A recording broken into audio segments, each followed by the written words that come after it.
Now you're watching New Eden TV.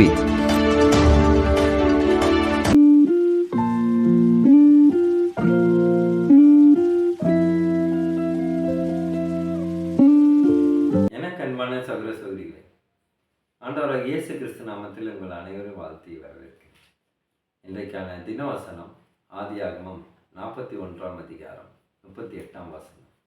அப்பொழுது பார்வோன் தன் ஊழியக்காரரை நோக்கி, தேவ ஆவியை பெற்ற இந்த மனுஷனைப் போல வேறொருவன் உண்டோ என்றான். ஹல்லேலூயா. ஹல்லேலூயா. ஆண்டவர் இன்றைக்கு மிகவும் அற்புதமாக வெளிப்படுகிறார். எனக்கு அன்பான சகோதர சகோதரிகளே, பார்வோன் தன் ஊழியக்காரரை நோக்கி தேவ ஆவியை பெற்ற இந்த மனுஷன் போல வேறு ஒருவன் உண்டா என்று பார்வோன் கேட்கிறார். அப்போது யோசேப்பு தேவ ஆவி பெற்ற ஒரு மனுஷனாக தான் பார்வோன் கண்ணிலே பட்டிருக்கிறார். எனக்கு அன்பான சகோதர சகோதரிகளே, அதுபோல நாமும் எங்கு சென்றாலும் உலகத்தில் இருக்கும் எந்த அதிகாரி யாராவது நம்மளை பார்த்தால், இவர் பார்த்தா ஒரு தெய்வீகமாக இருக்கே அப்படின்னு நம்மளை பார்த்து யாராவது சிந்தித்தது உண்டா? பொதுவாக இப்போது நம்ம எங்கேயா போனோன்னா, என்ன இந்த பிரதர் பார்த்தாலும் காமெடியாக இருக்குது அப்படின்னு நினைப்பாங்க. ஒருவேளை நம்மளை பார்த்தோன்னே, உங்களை பார்க்கும்போது ஏதோ ஒரு தெய்வீக சக்தியோடு இருக்கிற மாதிரி இருக்கு, அவங்கள பார்க்கும்போது அப்படியே கடவுளை பார்க்குற மாதிரி இருக்கு அப்படின்னு யாராவது கூறுவாரேயானால், ஆண்டவர் நம்மளோடு அசைவாடி கொண்டிருக்கிறார் என்றார். நான் வெளியே செல்லும்போதும் சரி வரும்போதும் சரி அனைவரும் இப்படி வச்ச கண்ணு வாங்காமல் அப்படி பார்ப்பாங்க. என்னன்னா அவங்க கண்ணில் இருபது வித்தியாசமாக காணப்படுறேன். ஏன்னா நான் அவருடைய ஊழியத்தை நான் எடுத்து நடத்தி கொண்டு இருக்கிறேன். அவருக்காக சகல கஷ்டங்களையும் நான் சமாளிக்க இந்த சகிப்புத்தன்மையோடு இருந்து கொண்டு இருக்கிறேன். அப்பொழுது ஆண்டவருடைய வல்லமையானது மிகுதியாக காணப்படும். ஏனென்றால் துயரப்படுகிறவர்கள் பாக்கியவான்கள், அவர்கள் இந்த பூமியை சுதந்திரித்துக் கொள்வார்கள்.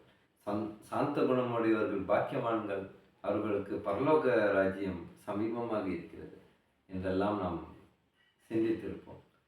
அதுபோல தான் நாம் எங்கு சென்றாலும் தேவ ஆவியானவரை நாம் பெற்றிருப்பவர்களாக இருக்க வேண்டும் என்று ஆண்டவர் வெளிப்படுத்துகிறார். இன்றைக்கு நாம் சிந்திக்க இருக்கிற தலைப்பு, பரிசுத்த ஆவியானவரின் மெய்யான ஆட்டுக்குட்டிகள். ஆமென். ஆமென். இன்றைக்கு தலைப்பு மிகவும் அருமையாக இருக்கிறது. பரிசுத்த ஆவியானவரின் மெய்யான ஆட்டுக்குட்டிகள். மெய்யான ஆட்டுக்குட்டிகளாக இருக்கிறோமா? ஏன் இங்க ஆண்டவர் நம்மளை ஆட்டுக்குட்டியாக நினைக்கிறார்? ஆட்டுக்குட்டிக்கு என்ன தெரியாது? கரெக்டான மேய தெரியாது. அதுக்கப்புறம் அதுக்கு கரெக்டான பாதையில் போக தெரியாது. அப்போ அந்த ஆட்டுக்குட்டியை சரிப்படுத்த யார் வருவா? அந்த மெய்ப்பன். மெய்ப்பன். அப்போ ஆடை மெய்ப்பவன் தான் ஆட்டுக்குட்டியை வழி நடத்த முடியும். அதுபோல நாம் இந்த உலக மக்களாக இருந்தாலும் சரி, நம் வாழ்க்கையை வழி நடத்த நம் மெய்யான தேவனாலே மட்டுமே முடியும். பிரியமானவர்களே, நாம் இன்றைக்கு ஆண்டவர் வெளிப்படுத்திய காரியம், மெய்யான ஆட்டுக்குட்டிகளாக இருங்கள். நான் சொல்வது கேட்கும் ஆட்டுக்குட்டிகளாக இருங்கள். பாதை மாறி போகும், திசை மாறி போகும் ஆட்டுக்குட்டியாக இல்லாமல், திசை மாறாமல் இருக்கும் ஆட்டுக்குட்டிகளாக இருங்கள். அப்போதுதான் என்னுடைய விண்ணுலக அரசாங்கத்தை நான் கொண்டு வரும்பொழுது உங்களை மீட்டுக்கொள்வேன் என்று அவர் சொல்கிறார். உண்மையிலேயே யோசேப்பு இங்கு பார்வோன் கண்ணிலே தேவ ஆவியை பெற்ற இந்த மனுஷன் என்று சொல்வாரேயானால், அப்பொழுது யோசேப்பினிடத்திலே ஆவியானவர் எப்படியாக வெளிப்பட்டு இருக்கிறார். அவருடைய வாழ்க்கையில் சிறையில் அடையப்பட்டாங்க. செய்யாத தப்புக்கு பழி சொல்லுக்கு ஆளாகி, அப்போ சிறையில் அடைக்கப்பட்ட யோசேப்பை மறுபடியும் அதே சிறையிலிருந்து மீட்டு கொண்டு வந்து ராஜாவாக்குறார். எப்படி? அப்போது எங்கு நாம் தாழ்த்தப்பட்டோமோ அங்கேயே ஆண்டவர் நம்மளை உயர்த்தினார். இதை நாம் மானித்தனமாக விசுவாசிக்கலாம்.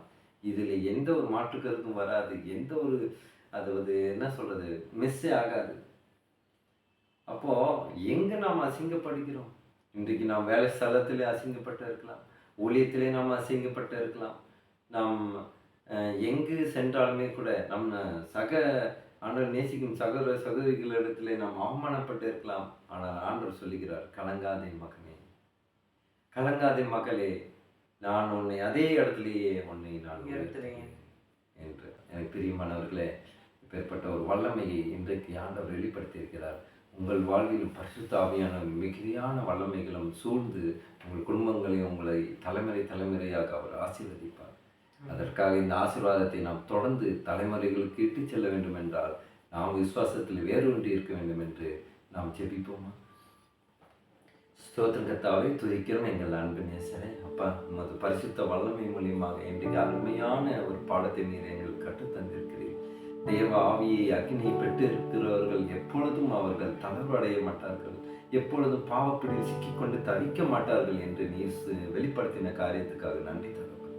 எங்கள் அன்பு சகோதர சகோதரிகளுக்கு ஜெபிக்கின்றேன். அவர்கள் வாழ்க்கையில் கூட எந்த ஒரு குழப்பமாக இருந்தாலும் ஆண்டவரே, பரிசுத்த ஆவியானவரே நீர் இறங்கி வந்து வல்லமை நீர் காண்பித்து ஒரு பரிசுத்த அக்னியின் மூலியமாக அவங்க குடும்பத்தில் இருக்கும் மாற்று கருத்துக்கள் எல்லாத்தையும் நீர் உடைத்தெறிவீராக. சாத்தானுடைய சதுராட்டத்தை எல்லாம் நீர் விரட்டி அடிப்பீராக. இயேசுவின் நாமத்திலே அப்பா கடிந்து அப்புறப்படுத்துகிறேன் ஆண்டவரே. அவர்கள் வாழ்க்கையில் இருக்கும் பிரச்சனைகள் எல்லாம் நீ தீர்த்து வையும் ஆண்டவர். சொந்தக்கத்தாவை துதிக்கிறப்பா, இயேசுவின் மூலமா ஜெபிக்கின்றோம் நல்ல பிதாவே. ஆமென்.